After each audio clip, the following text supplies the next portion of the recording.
નમસ્તે મિત્રો, હું સિદ્ધાર્થ રંદેરિયા.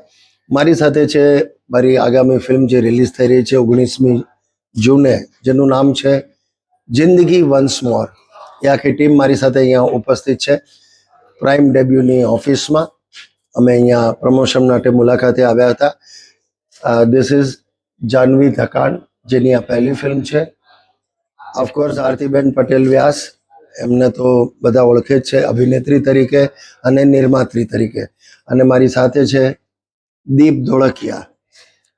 આ પિક્ચરમાં મારા દીકરાનું મુખ્ય પાત્ર પણ ભજવે છે. સાથે સાથે આ ફિલ્મની કથા પટકથા અને સંવાદો દીપભાઈએ લખ્યા છે. તો મિત્રો, અમે બધા અહીંયા આવ્યા હતા આ ફિલ્મના પ્રમોશન માટે.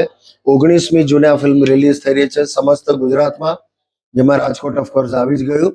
પણ મજાની વાત એ છે કે આ ફિલ્મના વિશે વધારે કંઈ ના કહેતા માત્ર એટલું કહીશ કે આ ફિલ્મ તૈયાર થઈ ગઈ અને ત્યાર પછી એવા સંજોગો ઊભા થયા અને જોગાનું જોગ આ ફિલ્મ કરણ જોહર અને એમની જે આખી ટીમ છે, ધર્મા પ્રોડક્શન્સનું નામ તો તમે બધાએ સાંભળ્યું જ હશે.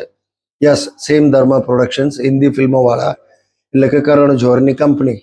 તો એમણે આ ફિલ્મ જોઈ અને એમને એટલો બધો રસ પડ્યો અને એટલી ગમી ગઈ એટલે એમણે દીપભાઈનો કોન્ટેક્ટ શોધી કાઢ્યો, એમને મળવા બોલાવ્યા અને એમણે કહ્યું કે અમારા કોઈ પણ હિસાબે આ ફિલ્મ સાથે જોડાવું છે.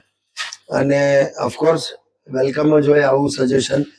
તો આ ધર્મા પ્રોડક્શન્સની પહેલી ગુજરાતી ફિલ્મ છે જે એ લોકો પ્રદર્શિત કરી રહ્યા છે આપણા ગુજરાતના ઓડિયન્સ માટે. એટલે એક રીતે કહું તો એવું કે વધારે હું કંઈ બોલું એના કરતાં આ એક પ્રમાણપત્ર જેવું મળી ગયું કે ને તો કોઈ શા માટે આમાં પડે એવી કોઈ જરૂર નથી. એ લોકો પણ વ્યવસાયિક માણસો છે, પોતે પોતાની પિક્ચરો બનાવે છે, સિલેક્ટ કરીને રજૂ કરે છે. તો એવું કશું કે એમને આ ફિલ્મમાં લાગ્યું અને જેથી તેમણે તરત જ એક જ સ્ક્રીનિંગમાં આ ફિલ્મ ડન કરી અને જોડાયા.